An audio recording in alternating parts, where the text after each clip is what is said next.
हाँ जी, तो करें start. Welcome back coder army हमारे इस जावा की सीरीज में।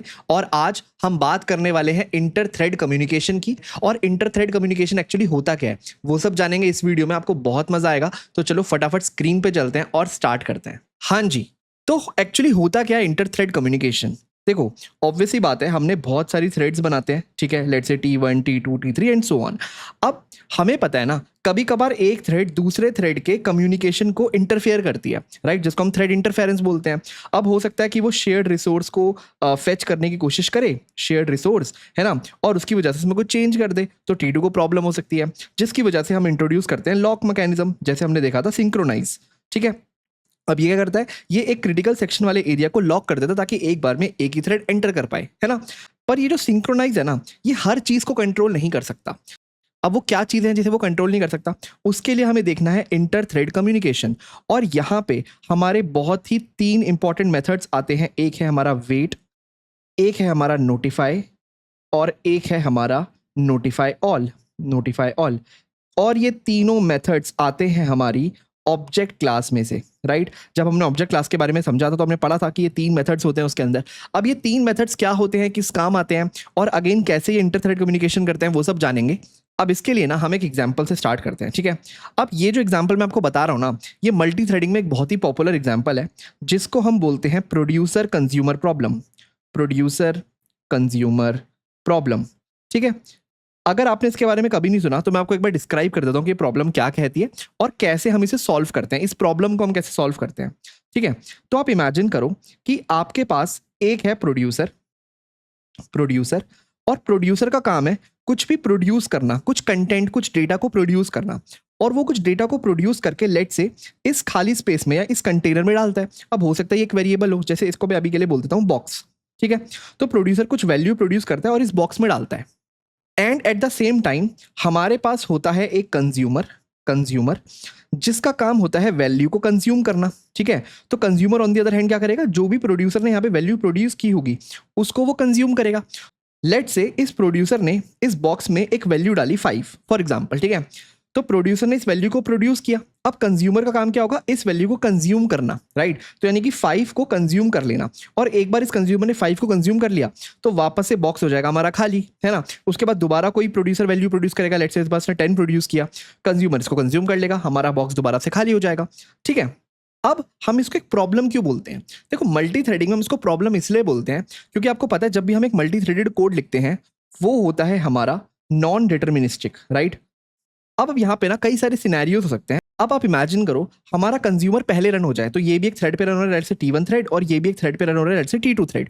तो T1 थ्रेड यहाँ से कुछ कंज्यूम करने की कोशिश करे और अभी तक प्रोड्यूसर ने कोई वैल्यू प्रोड्यूस ही ना की हो, तो उसको हम कैसे लिख सकते हैं कि consumer tries to consume let's say null value, कुछ इस तरीके से, ठीक है। और दूसरा सिनेरियो क्या हो सकता है, दूसरा हो सकता है कि प्रोड्यूसर ने ऑलरेडी एक वैल्यू प्रोड्यूस कर दी है, लेट से यहाँ पे 5 प्रोड्यूस कर दिया है उसने ऑलरेडी, पर कंज्यूमर ने ना अभी तक उसे कंज्यूम नहीं किया, राइट। तो हो सकता है यहाँ पे जो थ्रेड होगी T1 उसको रन होने का मौका ही नहीं मिला।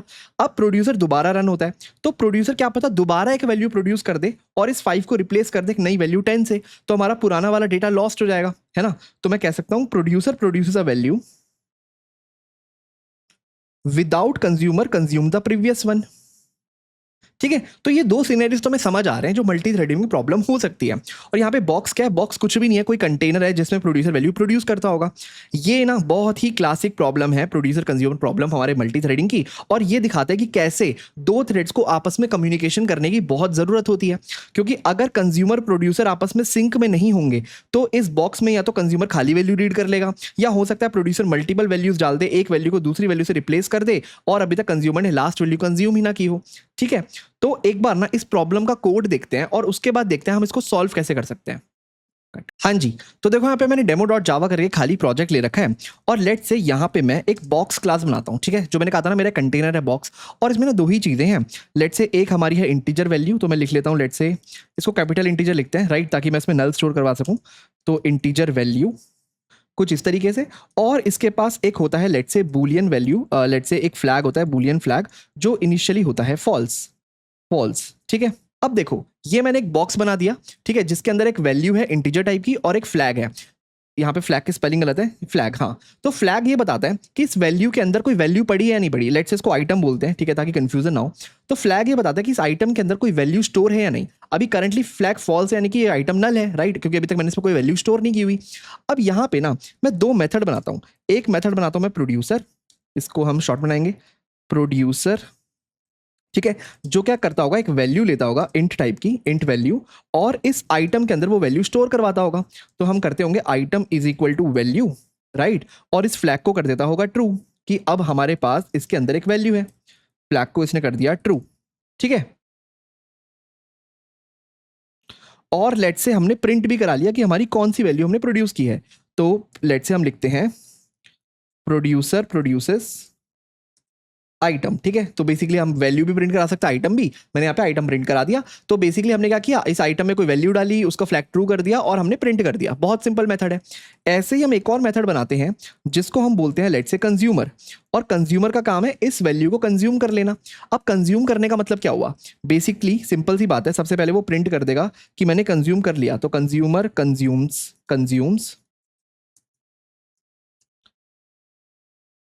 कंज्यूम्स लेट्स से आइटम, जो भी इसमें स्टोर था, है ना, उसने से कंज्यूम कर लिया।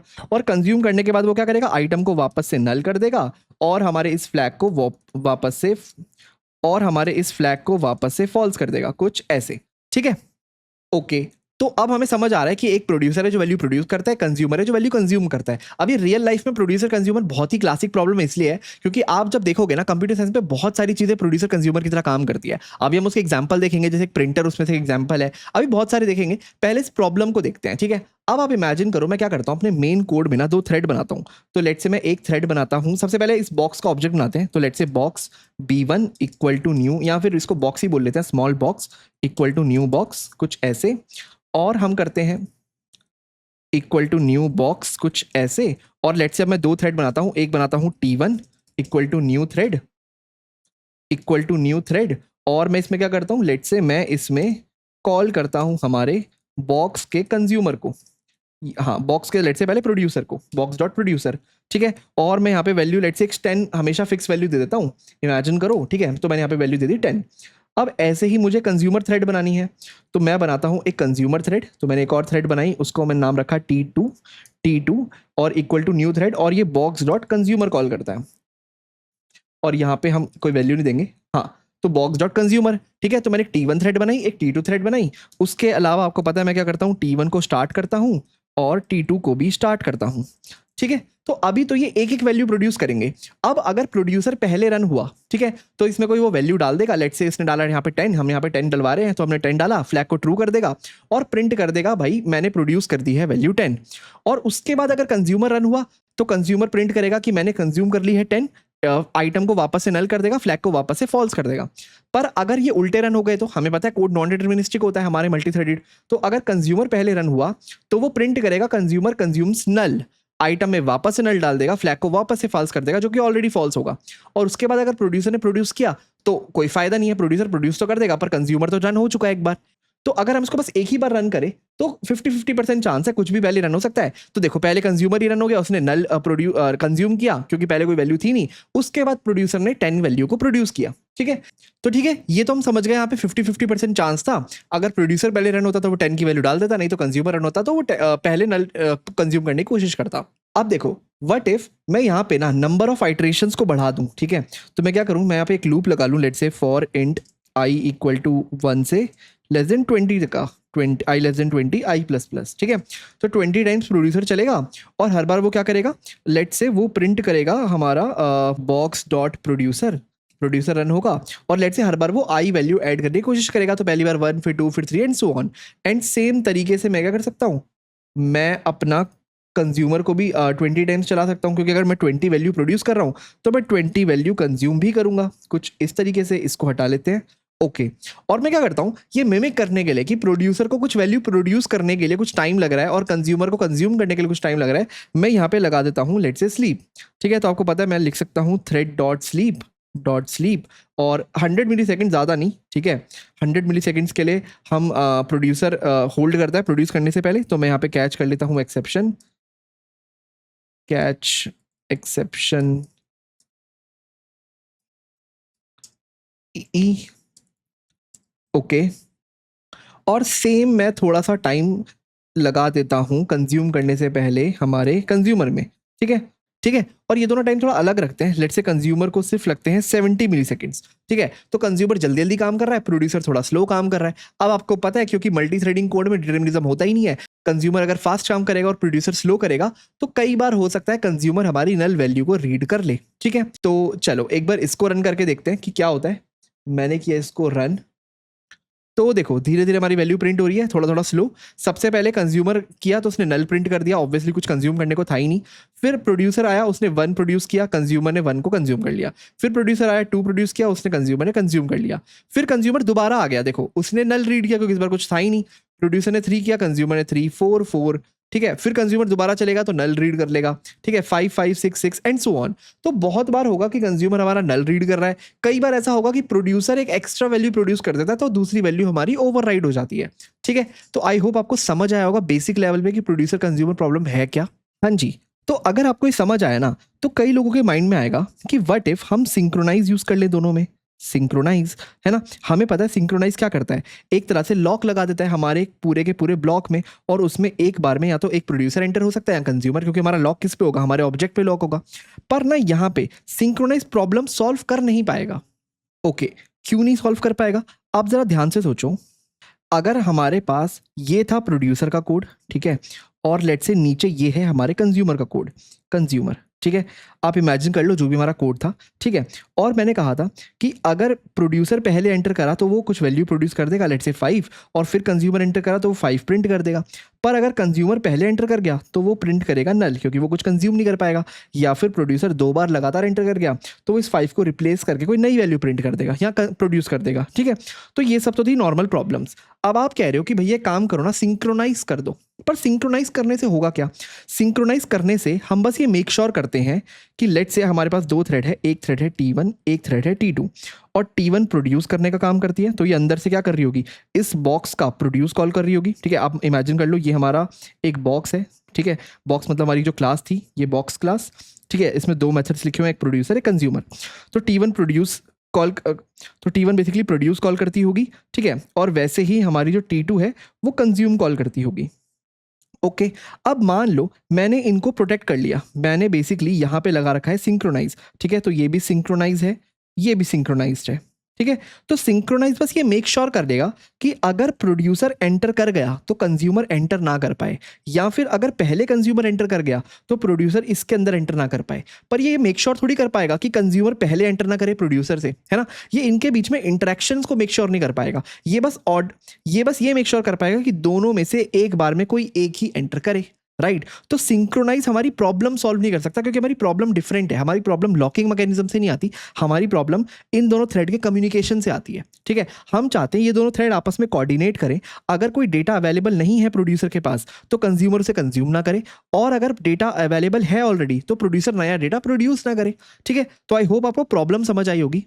तो अब इस प्रॉब्लम का सल्यूशन क्या है, देखो इसका एक ना बहुत ही नाइव सल्यूशन आता है हमारे माइंड में, ठीक है। वो क्या आता है, हम ना एक इन्फिनाइट लूप लगा दें। बेसिकली हम अपने प्रोड्यूसर में, ठीक है, जो कोई वैल्यू प्रोड्यूस करने वाला है तो उसके पास होता है लेट से एक इंट वैल्यू, राइट। और वो क्या करता है, वो यहाँ पे कुछ कोड लिखता है, जो हमारा आइटम है उसके अंदर डाल दो ये वाली वैल्यू, ठीक है। और वो अपने फ्लैग को ट्रू कर देता है, वो आपको पता ही है। और स्क्रीन पे प्रिंट कर देता है system.out.println, और वो लिख देता है मैंने प्रोड्यूस करी ये वैल्यू। कुछ इस तरीके से वो काम करता है। अब इमेजिन करो क्या हो, मैं अपने कोड के इस हिस्से में ना एक कंडीशन लिखूं, और मैं कंडीशन लिखूं कुछ ऐसी, मैं लिखूं वाइल जब तक हमारा ये जो आइटम है, जो बेसिकली हमारे बॉक्स के अंदर डिक्लेयर्ड है, तो item is not equal to null, जब तक उसके अंदर एक वैल्यू है आप इस लूप में घूमते रहो, ठीक है। तो हमारा प्रोड्यूसर बेसिकली इस लूप के अंदर घूमता रहेगा जब तक उस आइटम के अंदर नल नहीं स्टोर होगा, ठीक है। और सेम कुछ ऐसा ही कंडीशन मैं कंज्यूमर के अंदर लगा दूं। हमारे पास एक कंज्यूमर होता है, उसका काम होता है वैल्यू को कंज्यूम करना, तो वो क्या करता है आइटम के अंदर वापस से नल स्टोर करा देता है कुछ इस तरीके से। उससे पहले वो स्क्रीन पे प्रिंट करता होगा कि मैंने क्या किया, मैंने आइटम वाली वैल्यू को कंज्यूम कर लिया, है ना।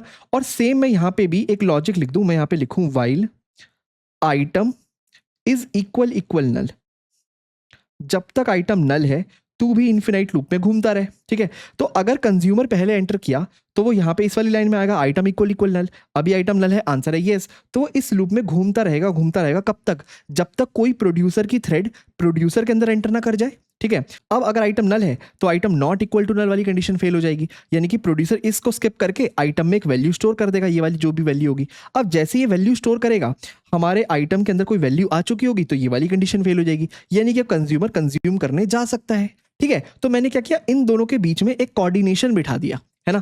अब आप बोलोगे भैया ये तो अपनी कैश से रीड कर लेगा, कोई बात नहीं, हम क्या करेंगे, हम यूज कर लेंगे वोलेटाइल कीवर्ड जो आपने पढ़ा हुआ है, ताकि ये अपनी कैश से रीड ना करे। हमने ये प्रॉब्लम देखी हुई है अपनी पुरानी वीडियोस में, है ना। ओके, तो हमारी ये प्रॉब्लम सॉल्व तो हो जाएगी, ठीक है। ओके, पर आपको समझ आ रहा है इसमें प्रॉब्लम क्या है। अब इस अप्रोच में ना एक बहुत बड़ी प्रॉब्लम ये है कि हमारी जो थ्रेड है, चाहे वो प्रोड्यूसर की थ्रेड हो या कंज्यूमर की थ्रेड हो, अगर वो एक इन्फिनाइट लूप में घूम रही है बार बार, जैसे कि यहाँ पे या यहाँ पे, तो वो फालतू में सीपीयू का टाइम कंज्यूम कर रही है और कुछ भी प्रोडक्टिव नहीं कर रही। तो लेट्स से अगर कंज्यूमर पहले एंटर करता है और वैल्यू नल है, तो कंज्यूमर क्या करेगा, बहुत देर तक यहाँ पे घूमता रहेगा जब तक हमारी कोई वैल्यू प्रोड्यूस नहीं हो जाती। और लेट्स से किसी रीजन से यहाँ पे प्रोड्यूसर को काम करने में लग गए 2 सेकंड, ठीक है। हम तो बस मिमिक करते हैं, तो हम थ्रेड डॉट स्लीप लगा देते हैं, पर रियल लाइफ सिनेरियो समझो, प्रोड्यूसर कोई एक्सटर्नल सर्वर हो सकता है जो कोई वैल्यू प्रोड्यूस कर रहा होगा। अब हो सकता है उसको कोई वैल्यू नहीं प्रोड्यूस करने के लिए 2 सेकंड लग गए, तब तक हमारा कंज्यूमर की जो थ्रेड है ना, वो 2 सेकंड तक इस इन्फिनाइट लूप में घूमती रहेगी, है ना। और वो सीपीयू के टाइम को कंज्यूम करती रहेगी, क्योंकि सीपीयू को नहीं पता ना कि वो कोई काम ही नहीं कर रही। सीपीयू को तो बस ये पता है कि कोई इंस्ट्रक्शन एग्जीक्यूट करना है। तो सीपीयू क्या करेगा, हमारा सीपीयू इस T1 थ्रेड को, लेट्स से T2 थ्रेड को, अगर यहाँ पे T2 थ्रेड रन हो रही है तो इस T2 थ्रेड को सीपीयू का टाइम देने की कोशिश करेगा, बीच में उसे कॉन्टेक्स्ट स्विच भी करेगा, पर जैसे ही वापस लाएगा वो अगेन इन्फिनाइट लूप पे रन होने लग जाएगी। तो सीपीयू का टाइम कंज्यूम कर रही है, और इस तरह की प्रॉब्लम को ना हम स्पेसिफिकली कहते हैं बिजी वेटिंग, ठीक है। तो वो बिजी है, सिर्फ वेटिंग में, वेट करने में बिजी है, कुछ भी प्रोडक्टिव नहीं कर रही, राइट।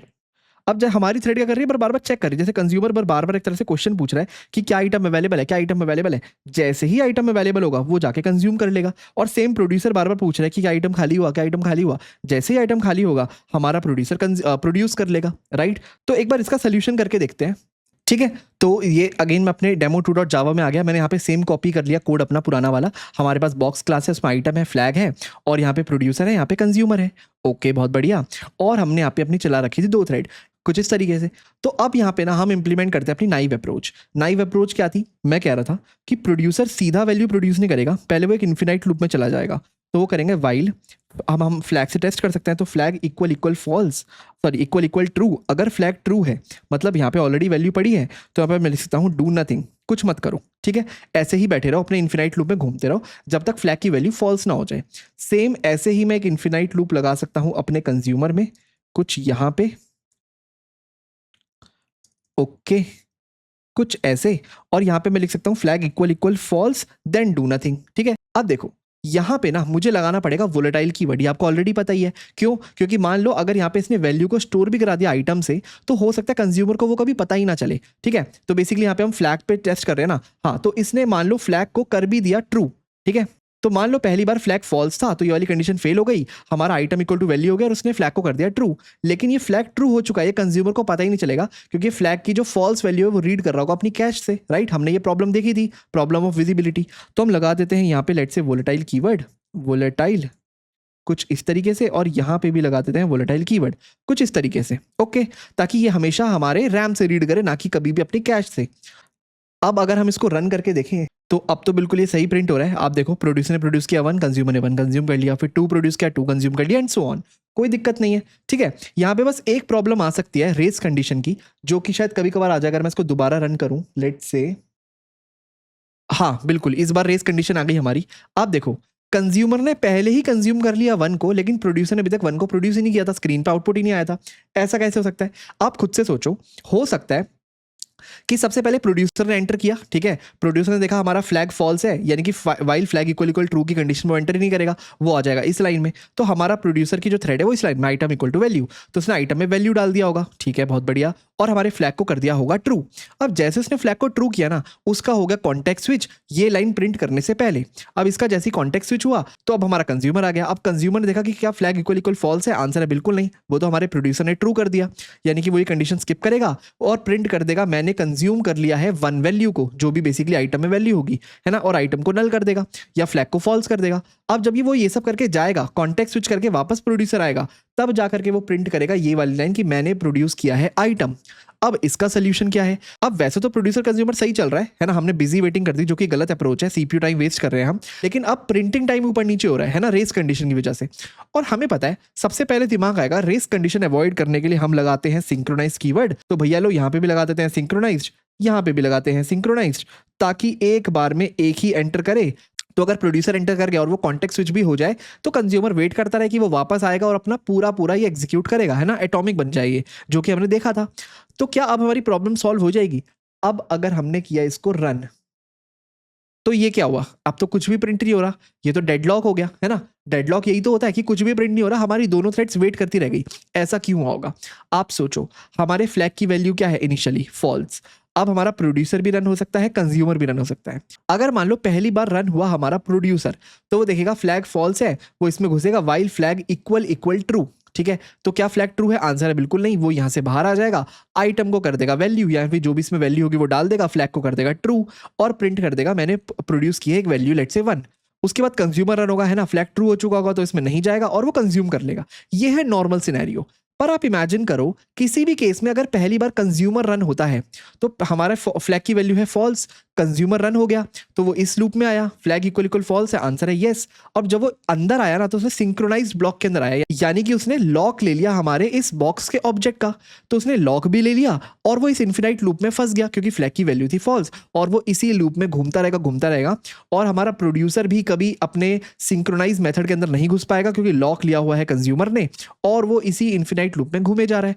यहां पे हो गया हमारा डेडलॉक, ना कंज्यूमर आगे बढ़ पा रहा है ना प्रोड्यूसर आगे बढ़ पा रहा है। आप सोचोगे 50-50% चांस है, पर नहीं, 50% चांस है हर मोमेंट पे, राइट। किसी भी मोमेंट पे अगर कंज्यूमर पहले घुस गया प्रोड्यूसर से जब फ्लैग की वैल्यू होती फॉल्स, तब ये हमारा डेडलॉक आ जाएगा, यानी कि ये सोल्यूशन भी सही नहीं है ना।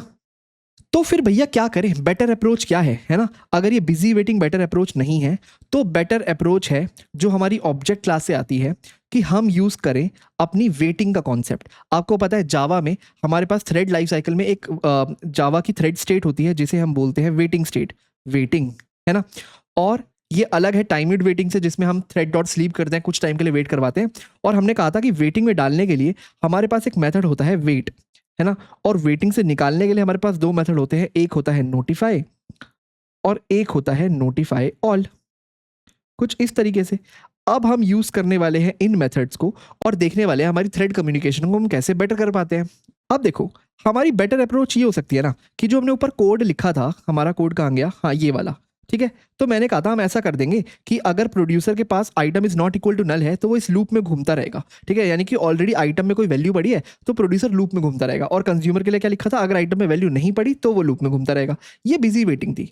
अब क्या हो अगर मैं इसी कंडीशन के अंदर लिख दूं कि अगर item not equal to null है, मतलब अगर मान लो हमारा जो बॉक्स है उसके अंदर ऑलरेडी एक वैल्यू पड़ी है 5, ठीक है, लेट्स से ये है हमारा बॉक्स, या इसको बोलते हैं आइटम, ठीक है, स्पेसिफिकली ये है हमारा आइटम, इसके अंदर ऑलरेडी वैल्यू पड़ी है 5, तो प्रोड्यूसर को रन नहीं होना चाहिए। तो मैं इस वाइल लूप के अंदर एक लॉजिक लिख दूं कि अगर item not equal to null है ना तो तुम हो जाओ वेट मेथड को कॉल कर दूं। तो ये वेट मेथड करता क्या होगा अभी वो समझते हैं।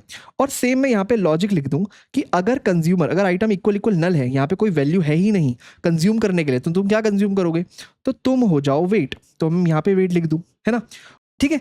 तो मैं इस तरह से अगर इनको वेट करवा दूं तो ये इस लूप में नहीं घूमेंगे, ऐसा मैं कह रहा हूं। अब एक बार समझते हैं कि वेट करता क्या है और इनको वापस से हम लेके कैसे आते हैं वेटिंग स्टेट से, जो कि होता है नोटिफाई मेथड। ओके, देखो सबसे पहले देखते हैं कि कोई भी अगर आप थ्रेड में कम्युनिकेशन करवाना चाहते हो ना, थ्रेड कम्युनिकेशन, तो उसमें जो भी प्रॉब्लम आती है, तो थ्रेड कम्युनिकेशन में जो भी प्रॉब्लम आती है उसमें मेनली 3 चीजें होती है, ठीक है। एक तो आपकी होगी एक शेयर्ड रिसोर्स, ठीक है, शेयर्ड रिसोर्स जिसकी वजह से प्रॉब्लम आ रही है, ठीक है। एक होगी उसमें कंडीशन, है ना, जिस कंडीशन के आधार पे प्रॉब्लम आ रही है, अभी देखते हैं वो क्या है। और एक होगी वेटिंग कि किसी थ्रेड को वेट करना पड़ेगा, है ना। तो अब देखते हैं हमारा जो ऊपर वाला एग्जांपल था बॉक्स वाला, उसमें शेयर्ड रिसोर्स क्या थी, उसमें शेयर्ड रिसोर्स थी हमारी पूरी की पूरी बॉक्स, है ना, या फिर हम कह सकते हैं आइटम, है ना, ये हमारी शेयर्ड रिसोर्स थी। और कंडीशन क्या थी, कंडीशन थी कि बॉक्स हैज आइटम और नॉट, क्या बॉक्स के पास आइटम है या नहीं है। क्योंकि अगर बॉक्स के पास ऑलरेडी आइटम है तो प्रोड्यूसर को नहीं चलना चाहिए, और बॉक्स के पास आइटम नहीं है तो कंज्यूमर को नहीं चलना चाहिए, राइट। अब वेटिंग स्टेट क्या है, तो यहां पे मैं कह सकता हूं कि कंज्यूमर को वेट करना चाहिए, कंज्यूमर शुड वेट अगर आइटम नहीं है, आइटम इज एम्प्टी, और on the other hand producer should wait, producer wait. अगर आइटम है, अगर आइटम ऑलरेडी है, राइट, तो ये होनी चाहिए इनकी वेटिंग कंडीशन, राइट। आपको समझ आ रहा होगा कि एक शेयर्ड रिसोर्स है हमारा बॉक्स, एक कंडीशन है कि बॉक्स में आइटम है या नहीं है, और कंडीशन का वेटिंग क्राइटेरिया क्या है, और उसका वेटिंग क्राइटेरिया क्या है। अगर आइटम नहीं है तो कंज्यूमर वेट करेगा, और अगर आइटम ऑलरेडी है तो प्रोड्यूसर वेट करेगा, ठीक है। अब तो समझते हैं कि जो हमारा वेट मेथड है ये एक्चुअली काम कैसे करता है।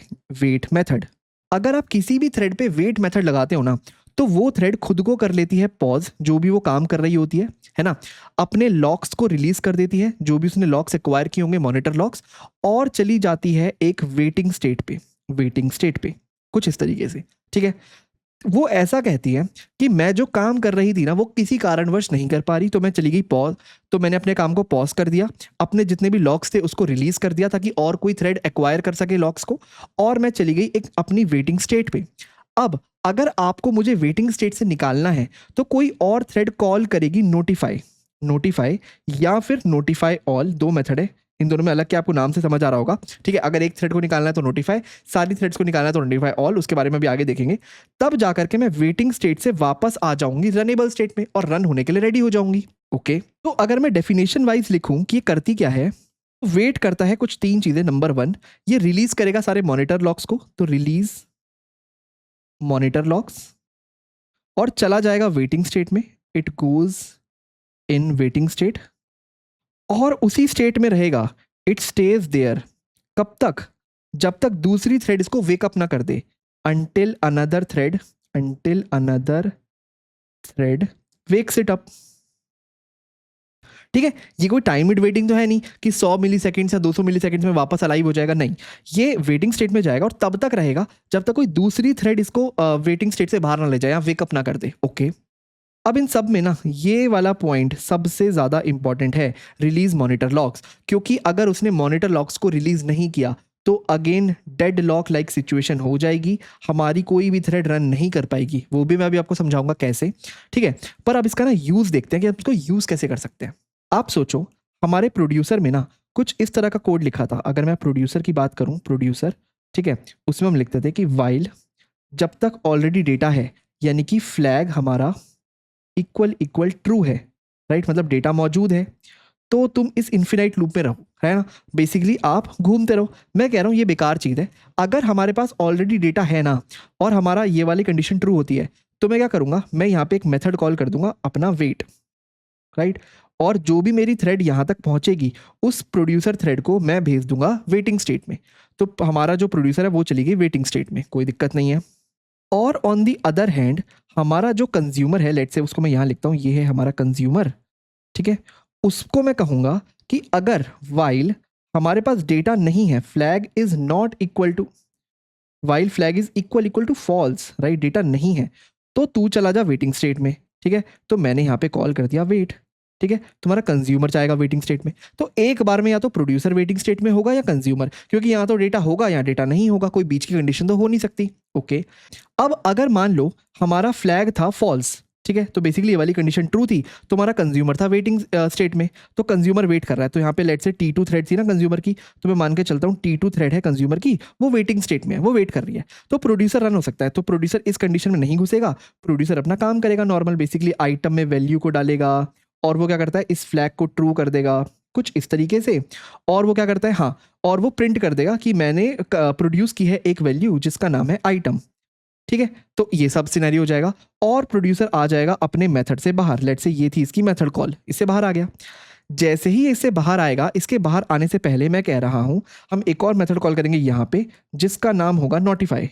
तो ये कह रहा है जैसे ही मैं अपना काम करके अपने मेथड से बाहर निकल रहा था ना, मैंने नोटिफाई कॉल कर दिया, और नोटिफाई क्या करता है, हमारी जो भी थ्रेड वेट कर रही है उसे वापस ले आता है। हमारी कौन सी थ्रेड वेट कर रही है, T2, तो T2 को वापस ले आएगा, अलाइव कर देगा। अब T2 जब वापस आएगा कहाँ आएगा, जहां से उसने रन करना स्टार्ट किया था, वापस से अब इस कंडीशन को टेस्ट करेगा कि क्या फ्लैग इक्वल इक्वल फॉल्स है, आंसर है फॉल्स, अब तो फ्लैग ट्रू हो चुका है ना, इसने कर दिया, तो यानी कि अब ये इस लूप से बाहर आ जाएगा, है ना, अब ये इस लूप से बाहर आ जाएगा, ये इस आइटम को कंज्यूम कर लेगा। आपको पता है इसका कोड हम क्या लिखते हैं, हम लिखते हैं आइटम इक्वल टू नल, है ना, प्रिंट कर देगा स्क्रीन पे कि मैंने आइटम को कंज्यूम कर लिया है, और यहाँ पे कॉल कर देगा फाइनली नोटिफाई, तो यहाँ पे इसने नोटिफाई कॉल क्यों किया? ये इसलिए किया कि अगर कोई प्रोड्यूसर बैठा हो वेटिंग स्टेट पे, है ना, जिसने अभी तक वैल्यू प्रोड्यूस ना की हो, वो वेटिंग स्टेट में हो, तो मैंने कंज्यूम कर लिया है, अब जो भी प्रोड्यूसर है वो वैल्यू को प्रोड्यूस कर सकता है ना। तो इसने नोटिफाई किया, यानी कि अगर कोई प्रोड्यूसर बैठा होगा वो अपना वेटिंग स्टेट से नॉर्मल स्टेट में आ जाएगा, राइट। तो इस तरीके से हम इन दोनों के बीच में एक इंटरेक्शन बिठा सकते हैं।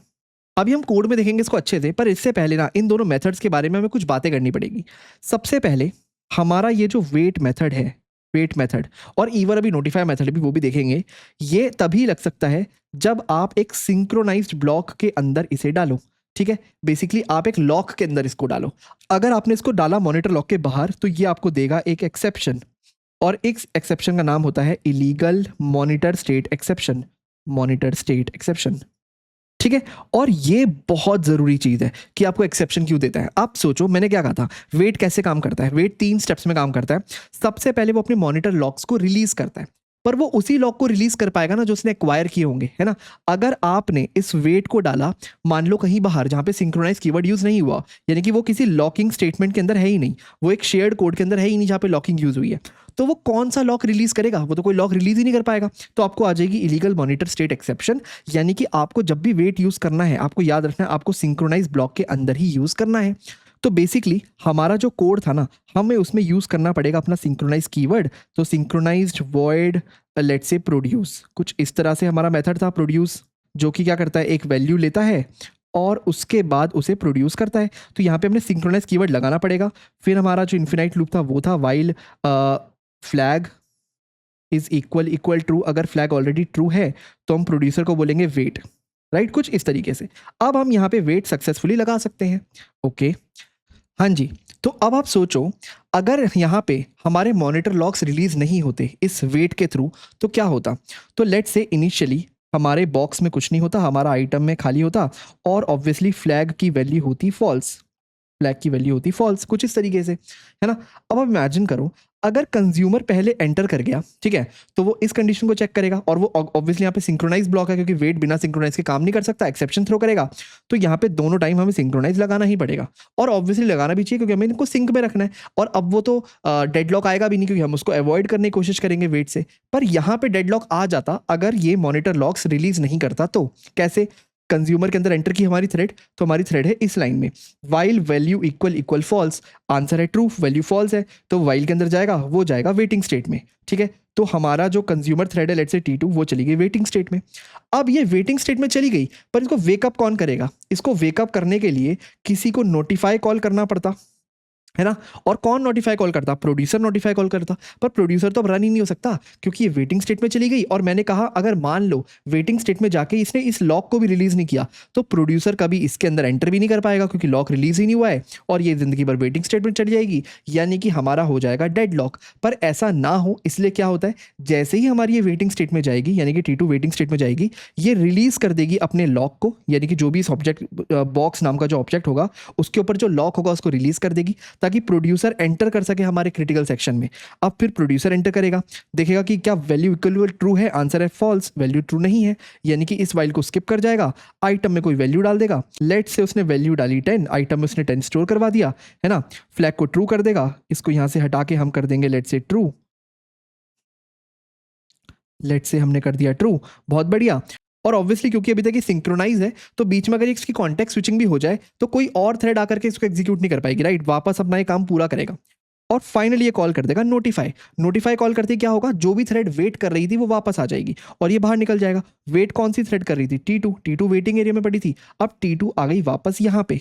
अब सेम प्रोसेस रिपीट होगा। अब T2 जब दोबारा अंदर जाएगी वो देखेगी वैल्यू इक्वल फॉल्स है, आंसर है नहीं, यानी कि वो वैल्यू को कंज्यूम कर लेगी, आइटम को कर देगी नल, यहाँ पे स्टोर करवा देगी बेसिकली नल, ठीक है, और यहाँ पे स्टोर करवा देगी वापस से फॉल्स और कर देगी नोटिफाई। अब ये किसे नोटिफाई कर रही है? अगर प्रोड्यूसर वेट कर रहा होगा उसे। पर प्रोड्यूसर कब वेट कर रहा होगा? अभी तक प्रोड्यूसर ने तो वेट ही नहीं किया। आप सोचो, जैसे ही T2 वेटिंग एरिया से यहाँ पे आई, T1 तो दोबारा एग्जीक्यूट होने के लिए रेडी हो गई क्योंकि मैंने हो सकता है लूप में एग्जीक्यूट किया हो, है ना।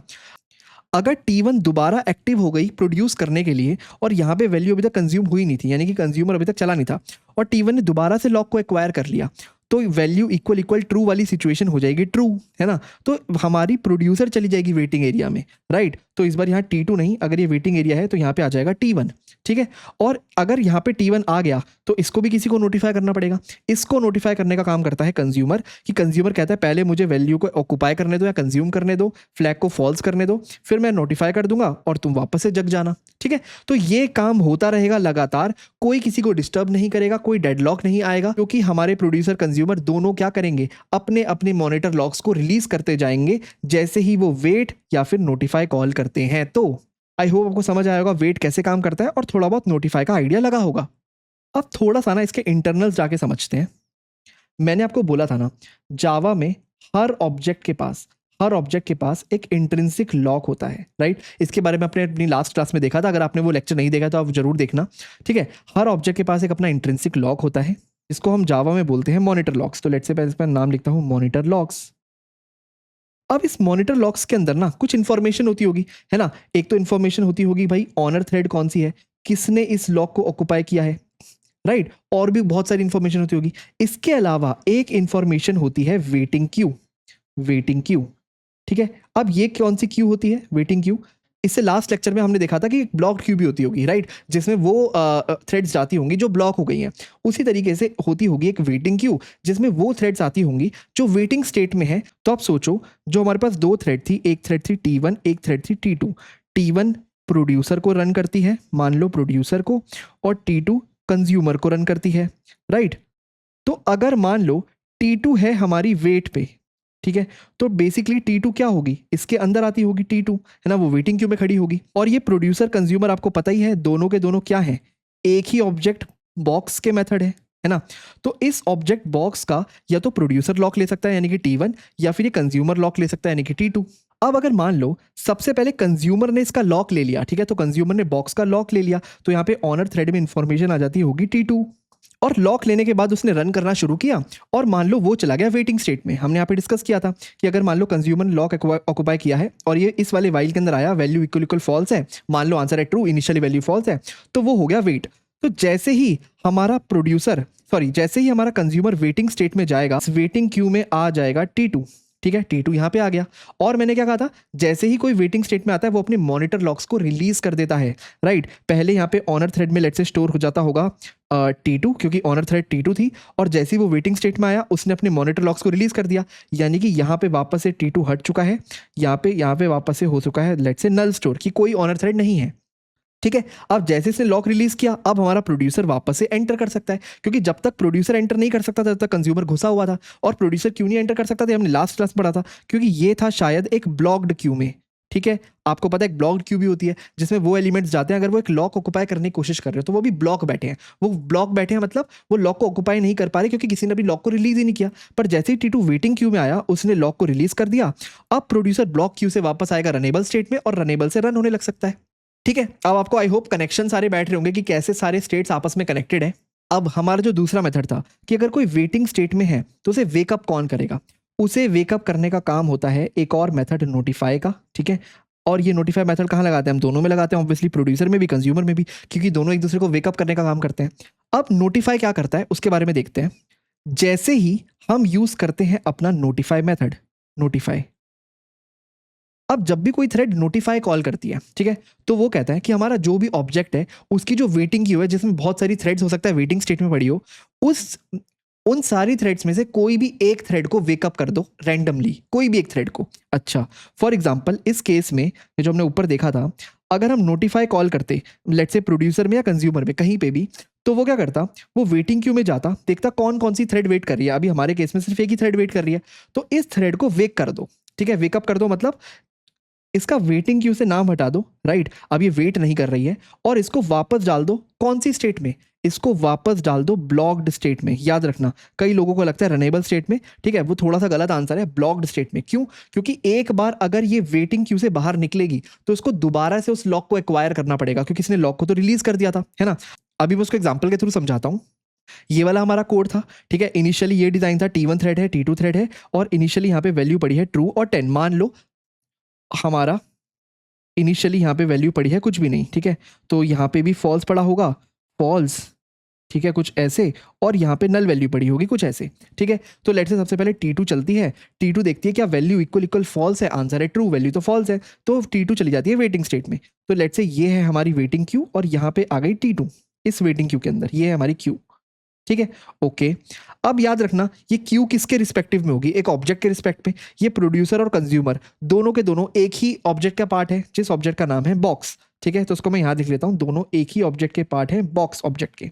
ठीक है, तो ये जो बॉक्स है ना, इसकी क्यू है, इसमें T2 पड़ी है। अब आप सोचो T1 रन होने आता है, वो देखता है क्या वैल्यू इक्वल इक्वल ट्रू है, आंसर है नहीं, वैल्यू तो फॉल्स है। तो वो यहाँ पे आइटम में डालता है कोई वैल्यू, लेट्स से यहाँ पे इसने डाल दिया होगा एक वैल्यू 10 को, है ना, इस फॉल्स को करता है ट्रू, यहाँ पे इसने स्टोर करवा दिया लेट्स से ट्रू कुछ ऐसे, और कॉल कर देता है नोटिफाई। अब मैंने क्या कहा था, नोटिफाई क्या करता है, नोटिफाई कहता है कि इस T2 को ना बाहर निकालो इस वेटिंग क्यू से और डाल दो ब्लॉक्ड स्टेट में। अब मैं बता रहा हूँ आपको मैंने ब्लॉक्ड स्टेट क्यों बोला। सबसे पहले हमने क्या किया, T2 को निकाला बाहर इस वेटिंग क्यू से, ठीक है, वेटिंग क्यू से बाहर आ गया, और T2 को मैंने डाल दिया एक ब्लॉक्ड स्टेट में। रीजन ये है कि देखो जैसे ही T2 वेट हुआ होगा, उसने सिंक्रोनाइज लॉक को रिलीज कर दिया होगा, तभी तो हमारा प्रोड्यूसर सिंक्रोनाइज ब्लॉक के अंदर एंटर कर पाया। तो अगर इसने लॉक को रिलीज कर दिया तो दोबारा से ये वाली स्टेटमेंट कैसे एग्जीक्यूट कर सकता है, ये इस ब्लॉक के अंदर दोबारा से कैसे आ सकता है ना, इसको स्टार्टिंग से लॉक को एक्वायर करना पड़ेगा, है ना। तो T2 वापस से लॉक के एक्वायर करने के प्रोसेस में लग जाता है। ठीक है, जैसे ही उसको लॉक मिलता है, यानी कि कोई और लॉक रिलीज करता है, हो सकता है तब तक लॉक प्रोड्यूसर ने ले रखा हो, तो जैसे ही प्रोड्यूसर नोटिफाई करके बाहर निकलता है, लॉक रिलीज करता है, अब जाकर के हमारा कंज्यूमर या फिर T2 थ्रेड आती है रनेबल स्टेट में, रनेबल। ठीक है, अब यहाँ पे इंटरेस्टिंग कैच देखो, आई तो है वो रनेबल स्टेट में, जैसे ही उसको CPU टाइम मिलेगा वो आ जाएगी रनिंग स्टेट में। अब वो रन करना कहाँ से स्टार्ट करेगी, क्या दोबारा शुरुआत से स्टार्ट करेगी, आंसर है बिल्कुल नहीं।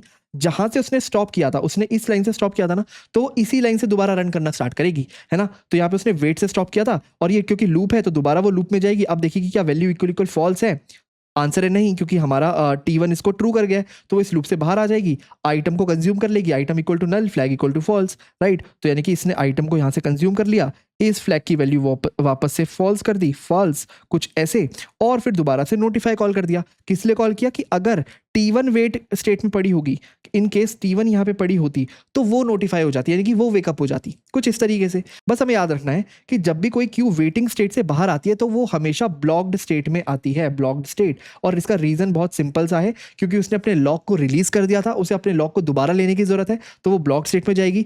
अगर दोबारा से किसी ने लॉक को ऑक्यूपाई नहीं कर रखा तो वो आ जाएगी रनेबल में, और जैसे ही CPU टाइम मिलेगा वो रन होने लग जाएगी। और रन होने कहां से शुरू करेगी, जिस लाइन से उसने छोड़ा था। ओके, चलो ये तो आई होप आपको समझ आया। पर इंटरेस्टिंगली आपको पता है मैंने नोटिफाई के बारे में क्या बोला था, कि कोई भी ना एक रैंडम थ्रेड को वेकअप कर देता है, हमारी जितनी भी थ्रेड्स थी हमारे वेटिंग स्टेट में उसमें से, है ना। तो लेट्स से मैं लिख सकता हूं wake up a random thread from waiting Q. ठीक है, अगर मैं इसके पॉइंटर्स लिखूं, जैसे हमने ऊपर वेट के पॉइंटर्स लिखे थे, कहाँ लिखे थे, ये रे, कि वेट ये तीन चीजें करता है, कि मॉनिटर लॉक्स रिलीज करता है, वेटिंग स्टेट में जाता है और वहीं पे रहता है जब तक नोटिफाई कॉल ना हो। उसी तरीके से अगर मैं नोटिफाई के पॉइंटर लिखूं, तो सबसे पहले one random thread is picked from waiting queue, उसके बाद that thread moves to block state, और अगर वो ब्लॉक स्टेट में है वो दोबारा कंपीट करेगी लॉक के लिए, है ना, कंपीट फॉर द लॉक। और एक बार अगर उसे लॉक मिल गया, वंस लॉक ऑक्युपाइड, ये आ जाएगी वापस से अपने रनिंग स्टेट में, जिसको आप रनेबल या रनिंग कुछ भी बोल सकते हो, दोनों एक ही स्टेट है जावा के अंदर, है ना, रनिंग स्टेट में, और अपने कोड को एग्जीक्यूट करना स्टार्ट कर देगी। अब यहाँ पे सबसे इंटरेस्टिंग पॉइंट तो यही है जो आपको दिख रहा होगा, pick one thread at random, एक रैंडम थ्रेड पिक करता है, राइट। यानी कि अगेन ये है हमारा बहुत ही ज्यादा नॉन डिटर्मिनिस्टिक, कोई भी एक थ्रेड पिक कर सकता है, क्योंकि आपने सिर्फ नोटिफाई कॉल किया है। ये डिपेंड करता है हमारे CPU पे, ऑपरेटिंग सिस्टम पे, कि कौन सी थ्रेड वेकअप होगी। ठीक है, और अगेन एक और पॉइंटर है कि वेट की ही तरह नोटिफाई भी ऑब्वियसली आना चाहिए, कहाँ, किसी सिंक्रोनाइज्ड ब्लॉक के अंदर, यानी कि मॉनिटर लॉक के अंदर, क्योंकि ऑब्वियसली नोटिफाई क्या करता है, किसी भी एक थ्रेड को वेक कर देता है हमारे वेटिंग क्यू से, है ना। तो वही थ्रेड किसी और थ्रेड को वेक कर पाएगी जिसके पास खुद ऑलरेडी एक लॉक होगा उस ऑब्जेक्ट का। ठीक है, तो ये भी सिंक्रोनाइज के अंदर आना चाहिए। अगर आप इसको सिंक्रोनाइज के बाहर लिखोगे तो अगेन क्या होगा, ये थ्रो करेगा आपको एक्सेप्शन, सेम एक्सेप्शन थ्रो करेगा जो आपको वेट थ्रो करता है, जिसका नाम है इलीगल मॉनिटर स्टेट एक्सेप्शन, ये तो आपको पता ही है। ठीक है, अब एक बार ना वेट और नोटिफाई का यूज करके अपना पूरा का पूरा कोड दोबारा लिखते हैं। हाँ जी, तो देखो यहाँ पे मैंने demo3.java में अपना पुराना सारा कोड कॉपी कर लिया। सेम मैंने यहाँ पे बॉक्स क्लास बना रखी है जिसमें एक आइटम है, एक फ्लैग है। यहाँ पे देखो मैं लिख रहा था डू नथिंग, और यहाँ पे दोनों में मैंने सिंक्रोनाइज लगाया था लास्ट में, जिसमें हमारा डेडलॉक आ गया था। तो अब यहाँ पे मैं डू नथिंग की जगह लिखूंगा अगर फ्लैग इक्वल इक्वल ट्रू है तो मैं डाल दूंगा वेट। ठीक है, तो प्रोड्यूसर को बोलूंगा वेट करो। अब ऑब्वियसली वेट एक चेक्ड एक्सेप्शन देता है, इंटरप्टेड एक्सेप्शन, ये हमें पता ही है, ये हर कोई देता है। तो इसको एक काम करते हैं, यहाँ पे थ्रो करा लेते हैं इंटरप्टेड एक्सेप्शन। तो देखो यहाँ पे मैंने वेट किसको करने को बोला होगा, जो भी यहाँ तक आएगा, यहाँ पे कौन आएगा, यहाँ पे प्रोड्यूसर की थ्रेड आएगी, तो वो एग्जीक्यूट करेगी फ्लैग इक्वल इक्वल ट्रू। अगर आंसर ट्रू होगा, बेसिकली अगर फ्लैग में, बेसिकली अगर आइटम में ऑलरेडी कोई वैल्यू पड़ी होगी, तो प्रोड्यूसर को बोलेंगे वेट करो, यानी कि वेटिंग क्यू में चले जाओ। ठीक है, अब वेटिंग क्यू से इसको बाहर कौन निकालेगा, कंज्यूमर निकालेगा। कब निकालेगा, अगर फ्लैग की वैल्यू ट्रू है, यानी कि फ्लैग की वैल्यू फॉल्स नहीं है, यानी कि flag equal equal false false हो जाएगा, यानी कि कंज्यूमर आ जाएगा इस लाइन में, वो कुछ कंज्यूम करेगा जो भी बेसिकली आइटम में लिखा होगा, उसमें नल स्टोर करवाएगा, फ्लैग को फॉल्स करेगा और फाइनली कॉल कर देगा नोटिफाई। ठीक है, अब ये नोटिफाई क्या करेगा, यहाँ पे जो वेट कर रहा था यानी कि प्रोड्यूसर की थ्रेड, उसे वापस से ब्लॉक स्टेट में लाएगा, है ना। और जैसे ही खत्म होगा, हमारा कंज्यूमर जिसने सिंक्रोनाइज लॉक एक्वायर किया होगा, वो लॉक को रिलीज करेगा। हमारा प्रोड्यूसर ब्लॉक स्टेट से आएगा रनेबल स्टेट में, जैसे उसको सीपीयू टाइम मिलेगा वो रन करने लग जाएगा, है ना। अब flag equal equal true false हो चुका होगा क्योंकि कंज्यूमर ने कंज्यूम कर लिया होगा, और वो दोबारा से एक नई वैल्यू डालेगा, फ्लैग को ट्रू करेगा और प्रिंट करेगा। ठीक है, अब मान लो प्रोड्यूसर दोबारा रन होने से पहले कंज्यूमर जैसे ही खत्म हुआ वो दोबारा रन होने चला गया, उस केस में flag equal equal false true हो जाएगा क्योंकि अभी अभी इसने वैल्यू निकाली है। और यहाँ पे डू नथिंग की जगह हम दोबारा लिख देंगे कंज्यूमर को कि तू भी कर अब वेट। ठीक है, अगेन यहाँ पे भी मैं लिख सकता हूँ थ्रोज इंटरप्टेड एक्सेप्शन। ओके, ठीक है, यहाँ पे इसको बोल दूंगा वेट। अब इसको कौन नोटिफाई करेगा, इसको नोटिफाई करेगा प्रोड्यूसर, क्योंकि अगर फ्लैग फॉल्स यानी कि फ्लैग ट्रू नहीं है, मतलब फ्लैग में वैल्यू डालनी है, तो जैसे कोई आइटम ये डाले, तो जैसी कोई वैल्यू आइटम में डालेगा, फ्लैग को ट्रू करेगा, उस वैल्यू को प्रिंट करेगा और अगेन कॉल कर देगा नोटिफाई। ठीक है, तो आप देख सकते हो वेट नोटिफाई यहाँ पे भी है, वेट नोटिफाई यहाँ पे भी है, दोनों एक दूसरे को उठा रहे हैं और दोनों एक दूसरे को वेट करने को बोल रहे हैं। अब अगर मैं इस कोड को रन करूंगा, पहले यहाँ पे देख लेते हैं यहाँ पे क्या हो रहा है। ठीक है, तो मैंने यहाँ पे दो थ्रेड बना रखी है T1 T2। ठीक है, पहली थ्रेड को मैं 100 मिली सेकंड के लिए स्टॉप कराता हूँ, 20 बार चला रहा हूँ। दूसरी थ्रेड को मैं सिर्फ 70 मिली सेकंड के लिए स्टॉप करा रहा हूँ, और कितनी बार चला रहा हूँ, अगेन 20 बार चला रहा हूँ। अब क्योंकि मैं दोनों टाइम सिंक्रोनाइज भी यूज कर रहा हूँ, वोलेटाइल कीवर्ड भी यूज कर रहा हूँ, और मैं ऑलरेडी वेट और नोटिफाई भी यूज कर रहा हूँ, तो बेसिकली जो मेरा सीपीयू टाइम है वो भी वेस्ट नहीं हो रहा। यहाँ पे बस एक एरर आ रहा है, वो है अनहैंडल्ड एक्सेप्शन। हाँ बिल्कुल, क्योंकि हमने यहाँ पे थ्रोज किया है तो कहीं तो एक्सेप्शन को हैंडल करना पड़ेगा। अब इस एक्सेप्शन को हैंडल करने के लिए काम करते हैं, इसको डालते हैं ट्राई कैच ब्लॉक में, ऑलरेडी बना हुआ है, तो मैं यहीं पे इसे डाल देता हूँ। ठीक है, और इसको भी मैं डाल देता हूँ अपने ट्राई कैच में, जो कि है यहाँ पे। ठीक है, क्योंकि दोनों ही एक्सेप्शन को थ्रो कर रहे हैं। ओके, ठीक है, तो यहाँ पे अब मेरे को लगता नहीं है मेरे को प्रोड्यूसर कंज्यूमर प्रॉब्लम आनी चाहिए। अगर मैं इसे रन करूंगा तो आप देखोगे बिल्कुल सही मेरा कोड चल रहा है, कोई दिक्कत नहीं है। प्रोड्यूसर कुछ प्रोड्यूस करता है, कंज्यूमर कंज्यूम करता है, प्रोड्यूसर प्रोड्यूस करता है, कंज्यूमर कंज्यूम करता है। कभी भी ऐसा नहीं होगा कि कंज्यूमर कुछ खाली कंज्यूम कर ले या फिर प्रोड्यूसर कुछ 2 बार प्रोड्यूस करे। ठीक है, आप चाहे तो इन दोनों के मिली सेकेंड्स को भी बराबर कर सकते हो। लेट्स से इसकी भी स्पीड में 100 कर देता हूँ, कोई दिक्कत नहीं है। इनको अगर मैं रन करूंगा तब भी सेम आउटपुट आएगा, पहले प्रोड्यूसर चलेगा फिर कंज्यूमर चलेगा, प्रोड्यूसर चलेगा कंज्यूमर, क्योंकि हमारा कोड कभी भी कंज्यूमर को पहले चलने ही नहीं देगा। वो कंज्यूमर को वेट में ले आएगा अगर कंज्यूमर पहले चलता है, या फिर प्रोड्यूसर को एक साथ 2 बार चलने ही नहीं देगा। ठीक है, तो अब हमारा कोड पूरा का पूरा थ्रेड सेफ है, क्योंकि हमने यहाँ पे वेट और नोटिफाई यूज किया है। तो यहाँ पे हम सीपीयू टाइम को भी वेस्ट नहीं कर रहे, दोनों थ्रेड्स अपना वेट करती हैं जितनी टाइम तक वो वेट कर सकती हैं, जब तक उन्हें कोई नोटिफाई ना कर दे। अब अगर आपको नोटिफाई समझ आया तो एक बार लास्ट में समझते हैं हमारा दूसरा मेथड, जो कि है नोटिफाई ऑल। ठीक है, इसको नाम से ही थोड़ा बहुत समझ आ रहा होगा कि क्या कहेगा, हमारे वेटिंग क्यू में जितनी भी थ्रेड्स हैं सबको नोटिफाई कर दो, यानी कि सबको वेकअप कर दो। यानी कि अगर मैं इसके पॉइंटर्स लिखूं, ठीक है, तो ये इसके पॉइंटर्स रहेंगे, जो कि बहुत सिंपल है। आपको पता ही है नोटिफाई ऑल क्या करना चाहिए, all threads in waiting queue are move to the blocked state. वो सारे के सारे वेटिंग क्यू में जितनी भी थ्रेड्स होंगी उन सबको बोलेगा कि तुम वेकअप हो जाओ, ब्लॉक स्टेट में चले जाओ। उनमें से सारे लॉक को एक्वायर करने की कोशिश करेंगे, किसी एक को तो लॉक मिल सकता है, तो जिसको भी लॉक मिलेगा वो अपना एग्जीक्यूशन स्टार्ट कर देगा। Only one thread gets the lock, और जिसको भी लॉक मिलेगा वो एग्जीक्यूशन स्टार्ट कर देगा। नॉर्मल सी बात है। ठीक है, हम अपने ही मेथड में नोटिफाई ऑल भी यूज कर सकते थे। ऑब्वियसली वहां पे हमारे नोटिफाई ऑल एक ही थ्रेड को जगह था। ठीक है, पर मैं आपको बता रहा हूँ नोटिफाई ऑल ना ज्यादा सेफ मेथड है नोटिफाई से, और वो क्यों है मैं अभी आपको समझाता हूँ। हम जनरली प्रेफर करते हैं नोटिफाई ऑल यूज करना, इवन दो ये स्लो है थोड़ा सा, आपको लग ही रहा होगा इसका ओवरहेड ज्यादा होगा क्योंकि सारी थ्रेड्स को वेकअप करता है ना, तो ये ऑब्वियसली इसका ओवरहेड ज्यादा होगा। पर अब समझते हैं कि सेफ कैसे है और नोटिफाई अनसेफ कैसे हो सकता है। हाँ जी, तो नोटिफाई कैसे डेंजरस हो सकता है उसको समझाने के लिए अगेन मैंने अपना वही कोड ले लिया, ठीक है। मेरे पास प्रोड्यूसर है, मेरे पास कंज्यूमर है और मैंने वेट और नोटिफाई वैसे यूज़ किया हुआ है जैसे हमें एक्सपेक्टेड था, ठीक है। ओके, तो अब ना एक सिनेरियो कंसिडर करते हैं। अभी तक तो हम मान के चल रहे थे कि हमारे पास एक ही प्रोड्यूसर की थ्रेड होती थी T1 और एक ही कंज्यूमर की थ्रेड होती थी T2।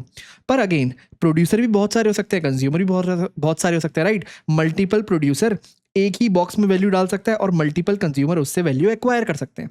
बस कंडीशन सेम रहेगी कि हमारा जो ऑब्जेक्ट है बॉक्स, उसके अंदर एक तो है फ्लैग, ठीक है, और एक है उसके अंदर आइटम, ठीक है। ये आइटम एक इंटीजर है तो ये यूनिक रहने वाला है। तो अगर हमारे पास मल्टीपल प्रोड्यूसर्स हैं, लेट से उनको मैं बोलता हूँ P1, P2, P3 and so on, कितने भी हो सकते हैं, ऐसे मल्टीपल कंज्यूमर्स भी हो सकते हैं, C1, C2, C3 and so on.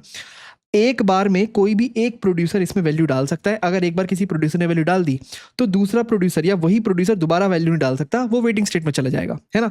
और सेम अगर इसमें वैल्यू पड़ी है तो एक बार में कोई एक कंज्यूमर उसको कंज्यूम कर सकता है। एक बार वैल्यू कंज्यूम हो गई तो कोई दूसरा कंज्यूमर दोबारा कंज्यूम नहीं कर सकता, वो वेटिंग स्टेट में चला जाएगा। ओके, तो इस एग्जाम्पल को लेके आगे बढ़ते हैं। मैं मान के चलता हूँ कि लेट से मेरे पास है दो प्रोड्यूसर P1 और P2 और सेम तरीके से लेट से मेरे पास है दो कंज्यूमर C1 और C2, कुछ इस तरीके से। और एक वेटिंग क्यू भी बना लेते हैं, है ना। तो लेट से ये है हमारी waiting queue, waiting queue. Okay, इसको थोड़ा सा छोटा करते हैं। अब इसको एक बार ध्यान से समझते हैं, ठीक है। एग्जाम्पल के लिए इनिशियली हमारा फ्लैग था फॉल्स, है ना, फ्लैग में पड़ा था फॉल्स और हमारे आइटम में कुछ भी नहीं पड़ा था, आइटम में नल पड़ा था, ठीक है। तो इसको मैंने खाली छोड़ दिया। सबसे पहले मान लो हमारा कंज्यूमर C1 एंटर करता है, ठीक है। तो जैसे ही C1 एंटर करेगा वो ये वाली कंडीशन देखेगा, while flag equal equal false. क्या फ्लैग फॉल्स है? आंसर है येस। तो वो चला जाएगा वेटिंग स्टेट में।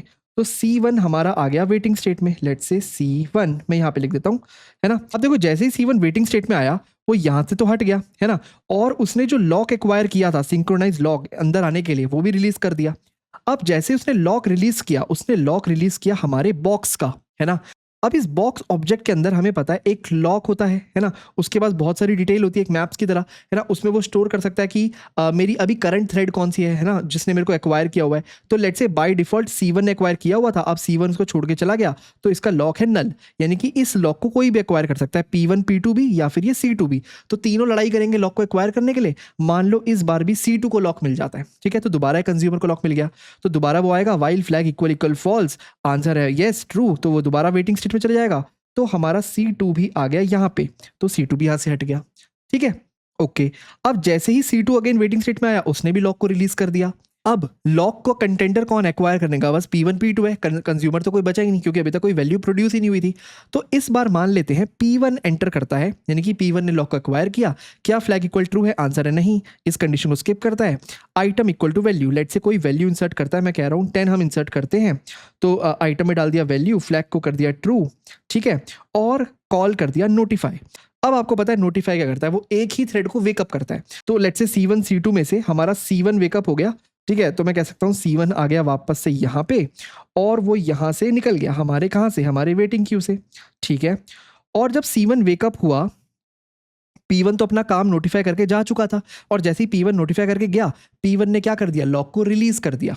ओके, तो हम P1 को यहाँ से हटा देते हैं क्योंकि P1 का काम कंप्लीट हो चुका है। मैं मान के चल रहा हूँ एक थ्रेड एक ही बार काम करेगी, वो बार बार लूप में नहीं घूमेगी क्योंकि ऑब्वियसली हमारे पास पहले से ही मल्टीपल थ्रेड्स हैं, ठीक है। तो P1 का काम खत्म हो चुका है, वो नोटिफाई करके जा चुका है। C2 हमारे वेटिंग क्यू में पड़ा है और C1 हमारा एक्टिव हो गया है। अब जैसे ही P1 काम करके जा चुका है, उसने लॉक को रिलीज किया होगा, ठीक है, और नोटिफाई भी करा होगा C1 को, यानी कि अब हमारे कंटेंडर कौन कौन से हैं, हमारे पास है C1 और P2। इन दोनों में से कोई लॉक एक्वायर करेगा हमारे बॉक्स ऑब्जेक्ट का, है ना। C1 एक्वायर करेगा तो वो कंज्यूमर में जाएगा, P2 एक्वायर करेगा तो वो प्रोड्यूसर में जाएगा। अब देखो, अब ना इस बार मान लो लॉक मिलता है P2 को, प्रोड्यूसर को इस बार लॉक मिल जाता है और ये क्रिटिकल मोमेंट है, आप ध्यान से देखना। जैसे ही P2 को लॉक मिला, वो अंदर आया, उसने देखा क्या फ्लैग इक्वल ट्रू है, आंसर है येस। तो P2 चला गया हमारे वेटिंग स्टेट में। तो मान लो यहाँ पे आ गया हमारा P2, ठीक है। तो P2 जैसे ही वेटिंग स्टेट में गया, उसने क्या किया, अपने लॉक को रिलीज कर दिया। अब लॉक को जैसे ही रिलीज किया, लॉक को एक्वायर करने वाला सिर्फ बचा है C1। अब देखो, जैसे ही C1 को लॉक मिला, आपको पता है C1 अपना एग्जीक्यूशन कहाँ से स्टार्ट करेगा? C1 एग्जीक्यूशन स्टार्ट करेगा यहाँ से, क्योंकि C1 ऑलरेडी वेटिंग क्यू से होके आ चुका है। तो आपको पता है ना, C1 पहले वेटिंग क्यू में गया था यहाँ इस वाली लाइन से, और जब वो वापस आया उसने लॉक एक्वायर किया तो वो इसी लाइन से एग्जीक्यूशन स्टार्ट करेगा। ठीक है, तो वो दोबारा लूप में जाएगा, क्या देखेगा? फ्लैग इक्वल इक्वल फॉल्स है, आंसर है नहीं, फ्लैग तो ट्रू हो चुका है, तो उसे स्किप कर देगा। आइटम में स्टोर कर देगा नल। ठीक है, बेसिकली यहाँ पे आ गया नल, उसने बेसिकली उसने वैल्यू कंज्यूम कर ली, इस ट्रू का कर देगा फॉल्स। फॉल्स आप मान सकते हो, बीच में वो प्रिंट भी कर रहा होगा, अभी हमने इसको स्किप कर दिया, और फिर कॉल कर देगा नोटिफाई। अब ये क्रिटिकल मोमेंट है कि जैसे ही C1 ने अपना काम कंप्लीट किया, C1 तो चला गया यहाँ से, इसको मैं हटा देता हूँ, C1 अपना काम कंप्लीट करके चला गया और उसने कॉल कर दिया नोटिफाई, यानी कि इन दोनों में से कोई भी एक वेकअप हो जाएगा। पर अब आप सोचो, अगर C2 वेकअप हो गया तो क्या होगा? ठीक है, तो मान लो इस बार रैंडमली C2 वेकअप हो गया, तो C2 निकल जाता है यहाँ से। ठीक है, और सीट और P2 रह जाता है हमारे वेटिंग क्यू में। ठीक है, अब देखो जैसे ही C2 वेकअप हुआ, क्या हुआ होगा? लॉक का कंटेंटर बस एक ही है C2, वो दोबारा आएगा अंदर, देखेगा फ्लैग इक्वल इक्वल उसका फॉल्स है, ऑब्वियसली वो यहीं से एग्जीक्यूशन स्टार्ट करेगा, वो दोबारा लूप में ऊपर जाएगा, देखेगा फ्लैग क्या है? फॉल्स है, तो वो वापस से चला जाएगा वेटिंग स्टेट में, यानी कि C2 दोबारा चला गया वेटिंग स्टेट में। ठीक है, वो जैसे ही अलाइव हुआ वो वेटिंग स्टेट में चला गया। क्यों चला गया? क्योंकि हमारा वो फॉल्स करके गया था, है ना। अब C2 भी वेटिंग स्टेट में पड़ा है, तो इसको मैं यहाँ से भी हटा देता हूँ। अब देखो क्या हो रहा है, हमारा C2 भी वेटिंग स्टेट में है, P2 भी वेटिंग स्टेट में है, और कोई भी किसी को वेकअप नहीं कर सकता, राइट? क्योंकि दोनों एक दूसरे को वेकअप कर सकते हैं और दोनों हमारे कहाँ पड़े हैं? हमारे वेटिंग क्यू में। इसलिए नोटिफाई बहुत खतरनाक हो सकता है, राइट? आई होप आपको समझ आया होगा। इसका सोल्यूशन क्या है? इसका सोल्यूशन है कि हम यूज करें नोटिफाई ऑल, क्योंकि नोटिफाई ऑल किसी भी कंडीशन पे क्या करेगा? वो एक साथ सारी थ्रेड्स को वेकअप कर देगा। ठीक है, तो इस केस में भी आप देखो लास्ट में क्या हुआ था, हमारा P2 C2 वेटिंग एरिया में था, है ना, और मैंने कहा था जैसे C1 अपना काम कंप्लीट करके गया था उसने C2 को वेक कर दिया। पर अगर हमने यहाँ पे नोटिफाई ऑल यूज किया होता, लेट्स से यहाँ पे मैं लिखता नोटिफाई ऑल, और हर जगह यहाँ पे भी मैं लिखता नोटिफाई ऑल, तो नोटिफाई ऑल सेफ इसलिए होता, तो C1 जैसे अपना काम कंप्लीट करके जाता, जो लास्ट वाली थ्रेड थी C1 ने अपना काम कंप्लीट किया, और इस बार वो बोलता इन दोनों को कि तुम दोनों वेकअप हो जाओ, तो P2 भी वेकअप हो गया यहाँ पे और C2 भी वेकअप हो गया यहाँ पे। अब ये दोनों दोबारा से थ्रेड के लिए लड़ रहे हैं, हमारा वेटिंग एरिया बिल्कुल खाली हो गया, कुछ ऐसे। ठीक है, अब ये सेफ इसलिए है क्योंकि दोनों वापस आ गए, है ना। तो अब अगर C2 एक्वायर करेगा तो वो वेटिंग एरिया में जाएगा, तो P2 आ जाएगा, तो बेसिकली कोई ना कोई एक्टिवली यहाँ पे काम परफॉर्म करता रहेगा, और नोटिफाई ऑल की वजह से कभी इशू नहीं आएगा, क्योंकि अगर सारे ही एक्टिव होते हैं और अगर गलत थ्रेड चलने की कोशिश करेगी तो वो दोबारा वेटिंग स्टेट में चली जाएगी, कोई दिक्कत नहीं है। पर सबको एक्टिव करने से हमें ये फायदा मिलेगा कि वो डेडलॉक लाइक सिचुएशन कभी नहीं आएगी, जो अभी हमने देखी। ठीक है, आई होप आपको समझ आ गया होगा कि कब हमें नोटिफाई यूज करना चाहिए और कब हमें नोटिफाई ऑल यूज करना चाहिए। अब ये तो हमें श्योर है कि नोटिफाई तो सिर्फ तभी यूज करना अगर आप श्योर हो कि आपके पास एक एक टाइप की एक ही थ्रेड है, राइट? मुझे प्रोड्यूसर की भी एक थ्रेड है, कंज्यूमर की भी एक थ्रेड है, कभी कोई इशू नहीं आएगा। पर अगर मल्टीपल थ्रेड्स हैं तो always go for notify all. हाँ, ये थोड़ा सा एक्सपेंसिव है, राइट? क्योंकि इसका अपना ओवरहेड है सारी थ्रेड्स को वेटिंग लिस्ट से, सारी थ्रेड को वेटिंग एरिया से बाहर निकालने का, लेकिन ये बहुत सेफ है, ये हमारा एरर प्रोन है, यानी कि इसको मैं कह सकता हूँ ये क्या है, हमारा डेडलॉक प्रोन। इसकी वजह से कभी कभार डेडलॉक हो सकता है। ठीक है, अब यहाँ पे ना एक बहुत ही इंटरेस्टिंग इंटरव्यू क्वेश्चन आता है कि जो तीनों मेथड है, एक तो है आपका वेट, एक तो है आपका नोटिफाई, और एक तो है आपका नोटिफाई ऑल। ये तीनों मेथड ना हमारे ऑब्जेक्ट क्लास के अंदर आते हैं, तीनों belongs to the object class. ठीक है, पर ये तो थ्रेड के मेथड होने चाहिए थे, ये ऑब्जेक्ट क्लास के अंदर क्यों आते हैं? इसका बहुत ही सिंपल रीजन है, क्योंकि आप देखो तो बेसिकली जब लॉक एक्वायर करती है कोई थ्रेड तो वो किसी ऑब्जेक्ट का लॉक एक्वायर करती है, तो उनके बीच में इंटर थ्रेड कम्युनिकेशन करने के लिए हमें इन तीन मेथड की जरूरत पड़ती है, वेट, नोटिफाई, नोटिफाई ऑल। तो ऑब्वियसली ये भी ऑब्जेक्ट क्लास के अंदर होने चाहिए, क्योंकि जिस क्लास के अंदर लॉक है, जिस क्लास के अंदर वेटिंग एरिया है, राइट, तो नोटिफाई भी तो उसी वेटिंग एरिया से लोगों को बाहर निकालता है, और वेट उसी एरिया में तो लोगों को डालता है। तो ये तीनों मेथड्स भी कहाँ होने चाहिए? ऑब्वियसली हमारी ऑब्जेक्ट क्लास के अंदर, जहां पे हमारा लॉक होता है, राइट? ठीक है, आई होप आपको क्लियर हुआ होगा। इनफैक्ट सबसे इंटरेस्टिंग क्वेश्चन, स्लीप और वेट में क्या फर्क होता है, ये तो आपको अच्छे से क्लियर हुआ ही होगा। स्लीप का काम होता है आपको टाइमिड वेटिंग स्टेट में लेके जाना, टाइमिड वेटिंग स्टेट में, ये हमने देखा था, ये आपको कुछ टाइम तक वेट करवाता है, राइट? जैसे हम लिखते हैं स्लीप फॉर 200 मिली सेकेंड्स, और वेट आपको लेके जाता है नॉर्मल वेटिंग स्टेट में, और ये आपको इरेगुलरली वेट करा सकता है जब तक आपके ऊपर नोटिफाई कॉल नहीं होगा, राइट? अब देखो, अगर आपको आया ना ये सब समझ, तो आपको एक बहुत इंटरेस्टिंग चीज बताऊं, अगर हम अपने पिछले कोड में वापस चले लेट यहाँ पे, ठीक है, इवन दो आप अगर किसी थ्रेड को बोलते हो वेट और वो वेटिंग एरिया में चली जाती है, तो ये 100% गारंटी नहीं है कि वो खुद से उस वेटिंग एरिया से बाहर नहीं आएगी, राइट। मतलब कभी कभार ऐसा हो सकता है कि आप नोटिफाई ऑल कॉल भी ना करो और वो वेटिंग एरिया से बाहर वापस आ जाए अपनी ब्लॉक्ड स्टेट में या फिर रनेबल स्टेट में, राइट। ये हो सकता है और इस फेनोमेना को हम स्पेसिफिकली बोलते हैं स्पूरियस वेकअप।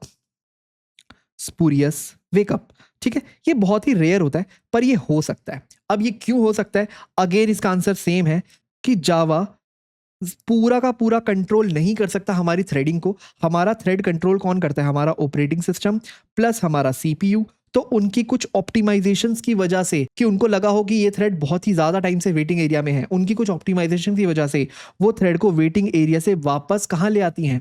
अपनी ब्लॉक्ड या रनेबल स्टेट में, और हमारा सारा किया धराया खराब हो सकता है। हमने अगर लिखा था वेट कि भैया उनको हमने कहा था वेट करो, तो सारा किया धरा खराब हो सकता है। इस मोमेंट को कहते हैं स्प्यूरियस वेकअप।